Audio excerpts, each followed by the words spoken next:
Instructions. You are going to hear a number of different recordings, and you will have to answer questions on what you hear. There will be time for you to read the instructions and questions, and you will have a chance to check your work. All the recordings will be played once only. The test is in 4 sections. At the end of the real test, you will be given 10 minutes to transfer your answers to the answer sheet. Now, turn to Section 1. Section 1. You will hear a conversation between a clerk and a tourist about a short trip. First, you have some time to look at questions 1 to 5.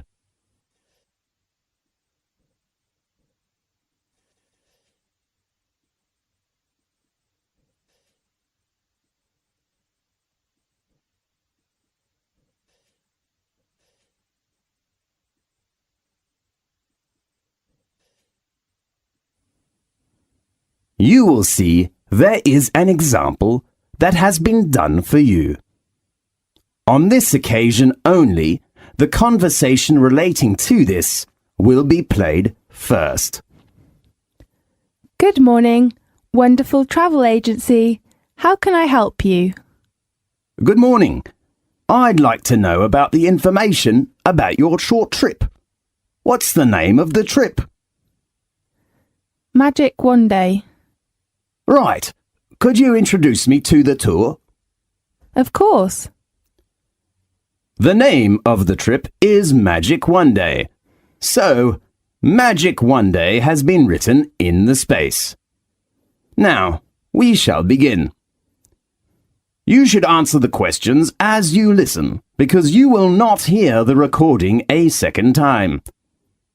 Listen carefully and answer questions 1 to 5. Good morning, wonderful travel agency. How can I help you? Good morning. I'd like to know about the information about your short trip. What's the name of the trip? Magic One Day. Right. Could you introduce me to the tour? Of course, and we will give you a 5% discount if you book the latest trip. Fine. When is the next one going? We have a trip every Saturday, which usually departs at 8 o'clock in the morning. And when will we come back? About 6 o'clock in the afternoon. Fine. How about the type of transportation? We like to keep our tours small, so we offer a coach or a minibus. That's great. So how many tourists are there in one group? Usually we take about 15 to 20 tourists. But you know, it is peak time now, so the number is up to 25 tourists. Well, that sounds good. So, how much is the tour price? As I said, I will give you a 5% discount, so the cost is £18 for each person. Great! Does it include lunch? No, but the guide fee has been included. Do I need to book a seat? Yes. At peak season, in order to ensure your position, seat reservation is needed. So the tourist has to reserve a seat at least 2 days before leaving. Now, look at questions 6 to 10.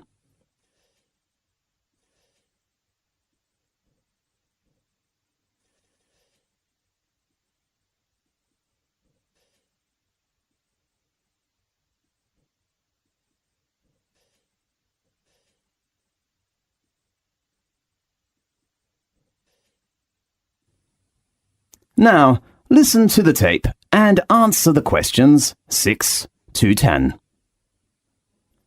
OK, and how about the deposit?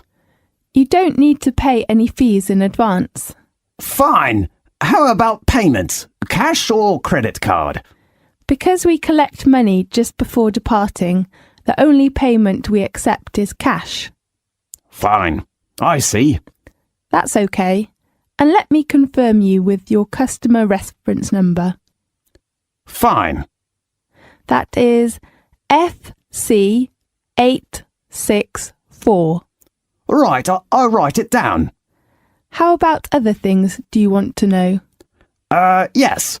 I'd like to know what attractions we will visit during the tour.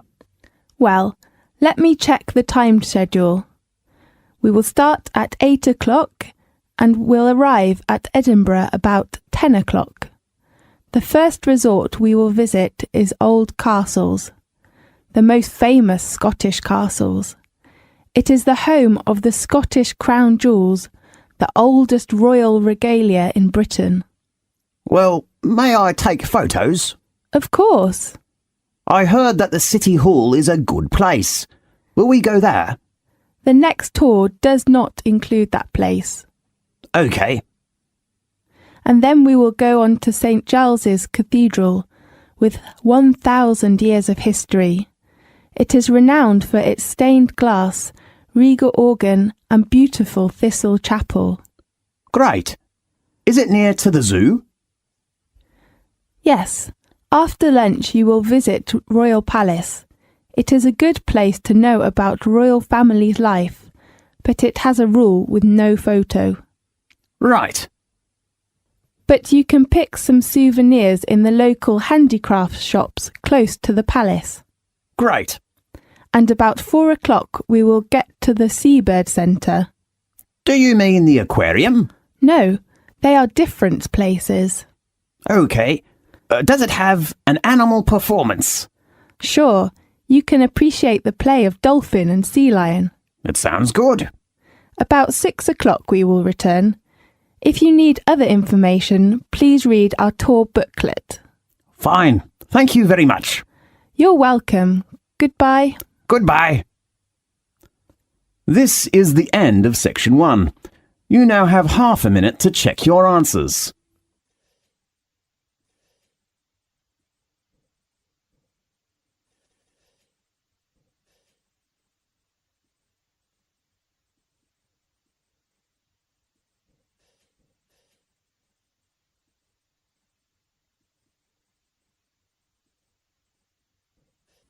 Now, turn to section 2.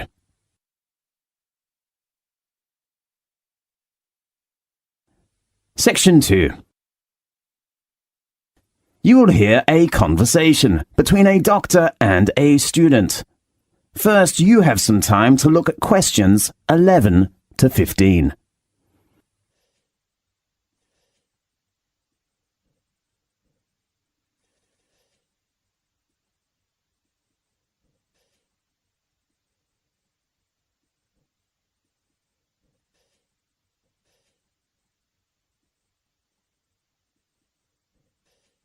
Now, listen carefully and answer questions 11 to 15. Good afternoon, Doctor. May I come in? Yes, come in. I'm a freshman in the university and I don't feel very good. OK, sit down, please. I need to record some basic details about you first. Fine. What's your full name?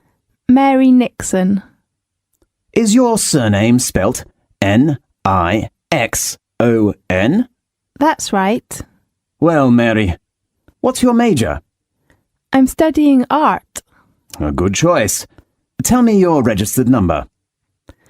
Registered number? Sorry, I'm not sure. Maybe... Did you bring your union card or library card? Yes, I brought it. OK, well, tell me the number on your card. It is MN0918. And your birthday? I was born on November 20th, 1987.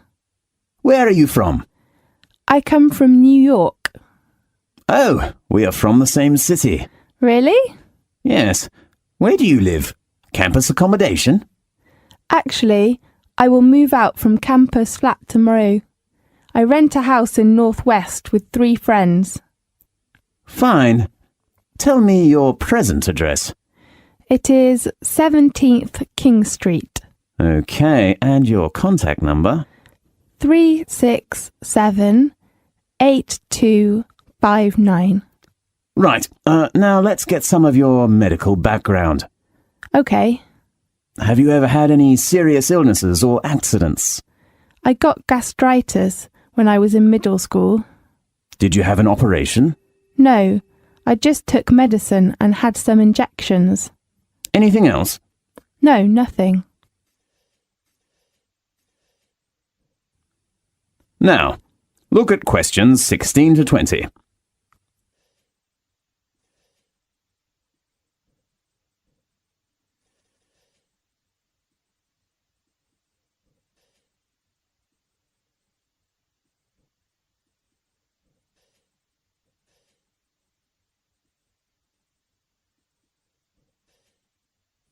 Now listen to the tape and answer the questions 16 to 20. So, Mary, what's your trouble? Well, recently I've been having some trouble with my head and eyes and nose. Oh no. I think I've got a terrible flu. Maybe or maybe not. Describe your problem specifically. Okay, since last week I've been sneezing, and sometimes I can't stop, and even later I begin to feel dizzy. Do you get a fever? No. Did you attend any unusual activities during the last week? Let me think. No, nothing special. Yeah, I had camping last Monday. To where? Eastern Mountain. You know there are lots of beautiful flowers. We took many photos there. So your illness has lasted for 1 week? Yes, but sometimes I'm fine. I don't know why. Do you have any allergies? I remember I got allergic to mango when I was a child, but now I'm fine. How about flowers? I mean, pollen. You mean I'm allergic to pollen? Yes. What should I do? I suggest you take some medicine first and drink more water. Okay. And then, if your symptoms are getting worse, I suggest you go to a hospital to check. Okay, thank you very much. I hope you will recover soon. Thanks. Goodbye. Goodbye. This is the end of section 2. You now have half a minute to check your answers.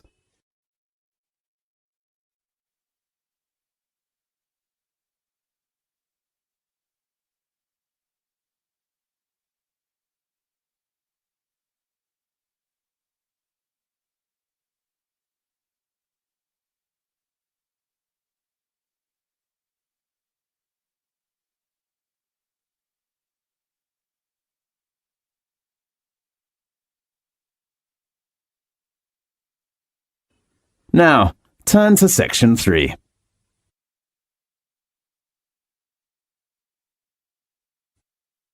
Section 3. You will hear a conversation between a new student and a lecturer. First, you have some time to look at questions 21 to 25.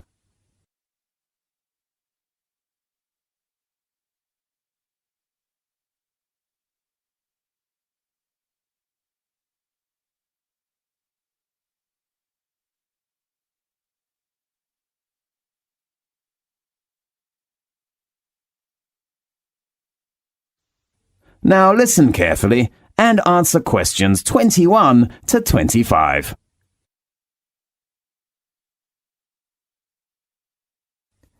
Good morning. May I come in? Yes, come in, please. I'm a new student and I'm looking for the Office of Engineering faculty. Is this the right place? Yes, this is the Faculty of Engineering. How can I help you? I know there was an orientation meeting last Friday, but I didn't attend that meeting.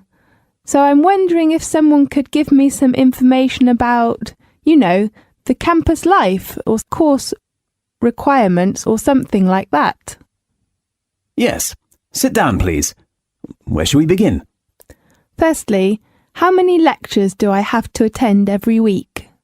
You know, there are not too many lectures of postgraduate courses. Let me check. Oh, you have lectures on Monday, Wednesday, and Friday afternoon, from 2 p.m. to 4 p.m. How often do I have to attend seminars in a week? Well, there is only one group seminar on Thursday morning at 9 o'clock. You mean a group? Yes, How many people are there in one group? about 3 to 5. Fine. You will discuss about 20 minutes, and then the representative of your group will give a short presentation. A presentation? Right. Do all members in the group have a chance to give a presentation? Maybe. And then your subject advisor will give you a mark. A mark? Does that mean the representative's mark is all members' mark? That's right. How about attendance? The postgraduate attendance is only 70%, but a few students will be absent in our faculty. Fine. Should I choose the time? Because I have a part-time job. I am afraid not. You know, the postgraduate course is very intensive. We do not suggest that our students do any other jobs. Yes, I see. I will spend time on my course. Oh, how many modular courses are there in the coming academic year? You have 3 modular courses from September to June next year. Okay. Now, look at questions 26 to 30.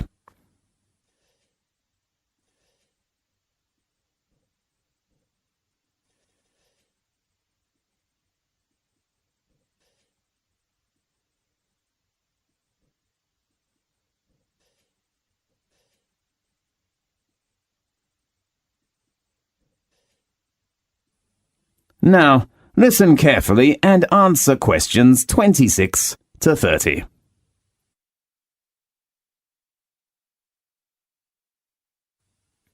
Anything else I can help you with? I'd like to know some information about the course assessment. Well, beside presentation, you will have an exam at the end of the term. An exam? What type of exam? It's an open book exam, Fine. but your main assessment is the assignment. You mean homework? Yes, you will have to write an assignment with 6,000 to 7,000 words every month. 6,000 to 7,000? Yes. Oh, how about the topic? Your tutor will give you some advice on the topic based on some course handouts or reference books, but you have to narrow the topic by yourself. So can I choose the topic of essay by myself? Yes, of course. Great. You must pay attention to your essay deadline. All assignment work must be handed in before the deadline your tutor gives you. When should I visit my tutor? You should check your tutor's name and contact number on our website. Fine. Do you have a library card? No, I have not applied for one. I think you should register for a library card first, because you need it when you borrow reference books from the library. Okay, I will apply for one tomorrow morning. Anything else? The last thing is, how can I get my username and password for our university's website? First, you should go to the computer centre to register, and then they will give you a username and password. That's fine. Thanks for your introduction. You are welcome. See you later. See you. This is the end of section 3. You now have half a minute to check your answers.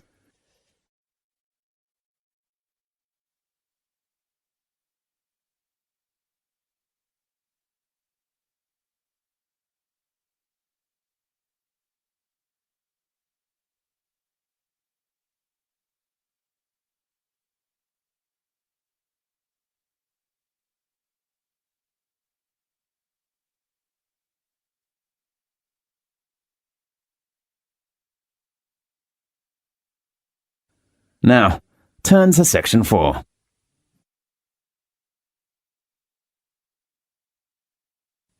Section 4. You will hear a lecture about an animal living in South America. First, you have some time to look at questions 31 to 40.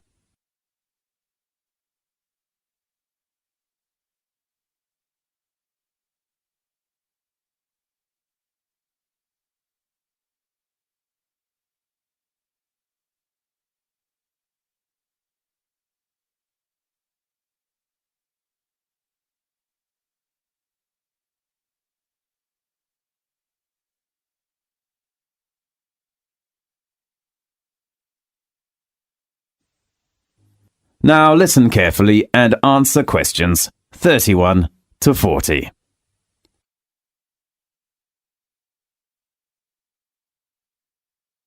Welcome to Magic Animal Time. Today I'd like to give you an introduction to a magic animal called sloth. Native to Central and South American rainforests, the sloth is the slowest animal on Earth. It needs 12 seconds to finish one step, even slower than a tortoise. Algae grows on its brown furry back because of its inactive lifestyle. Even the fur of sloths is adapted to their lifestyle. Sloths usually hang upside down, so their stiff, wiry fur grows differently from the coats of most mammals. Horses' hair, for example, grows from the back, so rainwater will run off. Below this tough top layer, a dense downy layer of hair provides additional protection from pesky insects. The greenish cast of the sloth's shaggy fur is caused by symbiotic algae that grow in grooves running along the length of each of the mammal's outer hairs. The sloth hosts the algae, and the algae return the favor by providing nutrition that the sloth either ingests by licking its fur or absorbs through the skin. The greyish-green color makes the sloth look just like a clump of dry leaves hanging from a branch. The perfect jungle camouflage. And the longer a sloth lives, the greener it gets. Sloths have a short and flat head, a snout that is short in length, big round eyes, long tree-climbing legs, a stubby tail, and small ears, and though some have called them ugly, they have the cutest face that looks like they're always smiling, just like a koala in Australia. Sloths spend most of the day sleeping. Curling up in a tree notch or hanging from a branch with all four legs closed together, their heads tucked between their front legs. People seldom see them much move, even when they are awake. Only at feeding time, sloths move more slowly and carefully, hand over and through the treetops, searching for leaves, fruits, and twigs. They even mate and give birth while suspended from their long, curved claws. Sometimes a sloth will die, hanging upside down from a tree limb, and remain so after death until they decompose or are forcibly removed. Why do sloths have such an unusual lifestyle? It's the strategy they evolved to survive as tree-dwelling plant eaters in a place with many predators. Most domestic herbivores, such as cattle, horse, and sheep, graze all day long. Because they feed on nutrient-poor vegetation, they must eat almost constantly.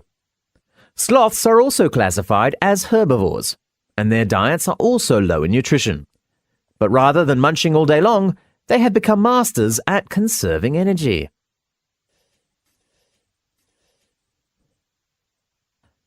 As any athlete knows, maintaining muscle requires large quantities of food energy, far more than a sloth's vegetarian diet can provide. Sloths are relatively inactive and usually spend most of their day hanging upside down, so they can get by with half as much muscle mass as similar-sized mammals. Hence, they don't need to eat too much. In addition, because of heavy muscle, sloths weigh far less than other mammals. This makes it possible for them to climb on thin branches high in the tropical forest canopy, where they can more easily find food and avoid heftier predators.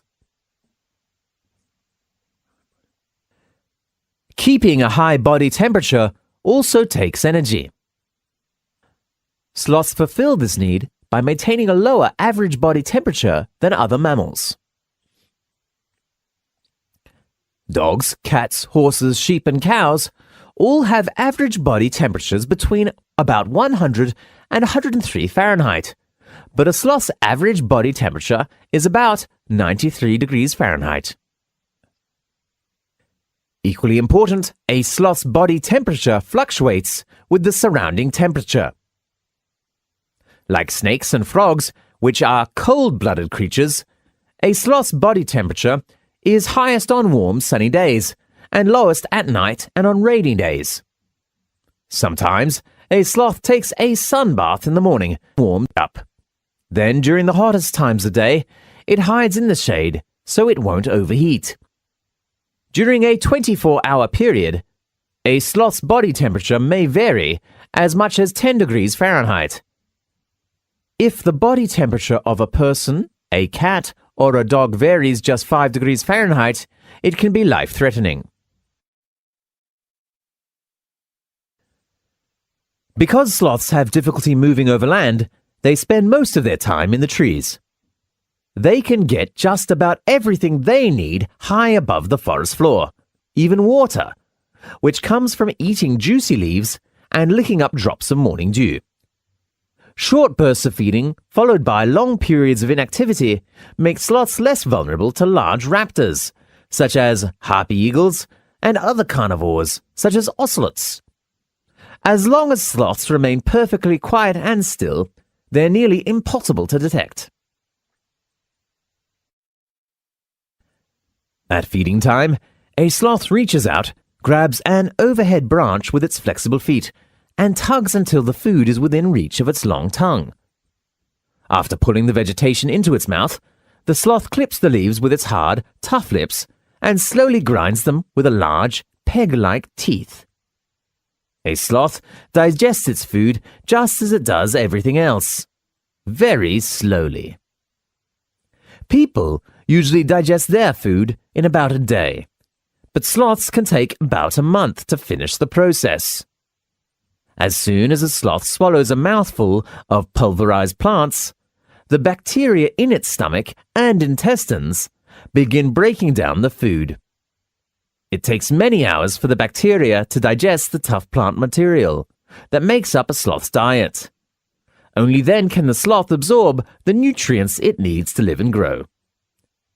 So, do you have a new understanding about the slow but not lazy animal?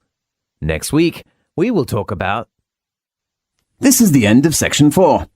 You now have half a minute to check your answers.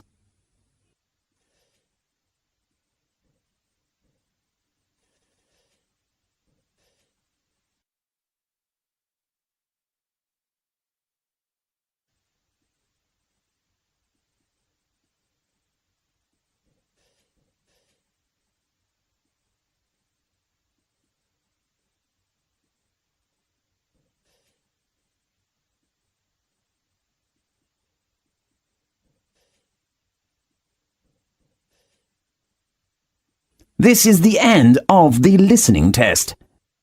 You now have 10 minutes to transfer your answers to the listening answer sheet.